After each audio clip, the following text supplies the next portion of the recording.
Tidak ada konsep manusia menebus dosa orang lain.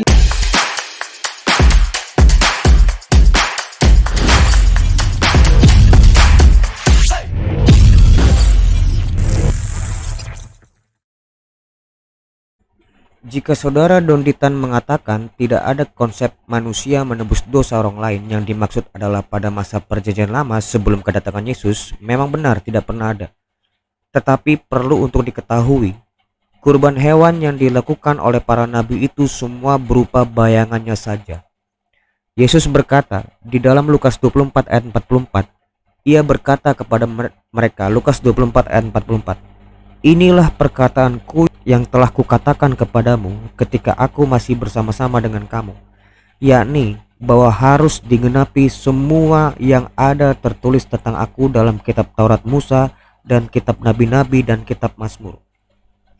Terkait tentang kurban penebus salah atau kurban hewan, itu semua berupa bayangannya saja. Ibrani 10 ayat 1, di dalam hukum Taurat hanya terdapat bayangan saja dari keselamatan yang akan datang, dan bukan hakikat dari keselamatan itu sendiri. Karena itu, dengan kurban yang sama, yang setiap tahun terus-menerus dipersembahkan, hukum Taurat tidak mungkin menyempurnakan mereka yang datang mengambil bagian di dalamnya. Sebab jika hal itu mungkin, pasti orang tidak mempersembahkan kurban lagi. Sebab mereka yang melakukan ibadah itu tidak sadar lagi akan dosa setelah disucikan sekali untuk selamanya. Tetapi justru oleh kurban-kurban itu setiap tahun orang diperingatkan akan dosa. Sebab tidak mungkin darah lembu jantan dan darah domba jantan menghapus dosa.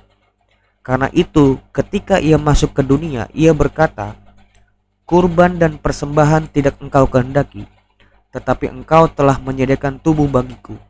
Kitab Ibrani ini mengutip kitab Mazmur 40 ayat 6 di dalam Septuagintanya. Di dalam Masoretic Text tertulisnya seperti ini, engkau tidak berkenan kepada kurban sembelihan dan kurban sajian, tetapi engkau telah membuka telingaku. Kurban bakaran dan kurban penghapus dosa tidak engkau tuntut. Di dalam Masoretic Text betul, di sini adalah telinga yang kau buka, ya kan? Engkau telah membuka telingaku. Di sini dia menggunakan kata zanayim karita, my ears you have open. Tapi apakah seperti ini di dalam Septuaginta, di mana itu adalah teks yang jauh lebih tua dibanding Masoretic Text? Ini dikatakan seperti ini, ya, kurban dan persembahan tidak kamu inginkan, tetapi tubuh yang aku persiapkan untuk diriku sendiri. Inilah yang ada di kitab Ibrani 1:10 ayat 5. Tetapi engkau telah menyediakan tubuh bagiku.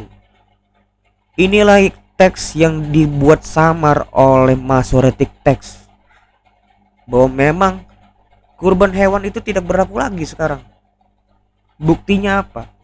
Buktinya pasca setelah Bait Allah hancur lebur di zaman Jenderal Titus di tahun 70, sampai sekarang mereka tidak pernah melakukan kurban, karena kurban harus dilakukan di Bait Allah dan di depan imam. Ya, seperti itu. Lalu di mana lagi? Di kitab Yesaya. Yesaya 53:10, tetapi Tuhan berkehendak meremukkan dia dengan kesakitan apabila ia menyerahkan dirinya, ini Mesias, sebagai kurban penebus salah.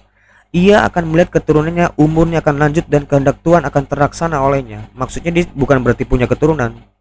Ya, Yesus itu sampai sekarang tidak mati, hidup sampai selama-lamanya. Ya, keturunannya itu yang dimaksud adalah kami. Galatia 3 ayat 26, di mana anak-anak Allah, kami disebut anak-anak Allah karena iman kami kepada Kristus. Di dalam Yesaya 53 ayat 10, di sini dikatakan memang dengan kata asam. Orang-orang rabbinik sekarang mengatakan itu bukan kurban. Bohong. Di kitab imamat pun dengan menggunakan kata asam. Persembahan pelanggaran, persembahan kurban. Itulah kurban penebus salah. Ini dengan kata yang sama, asam juga. Ya, memang di dalam Yesaya itu dikenal namanya kurban penebus salah, tapi di dalam perjanjian lama itu belum ada. Semua itu digenapi di dalam diri Yesus itu sendiri yang datang sebagai korban penebus salah, sebagai penebus.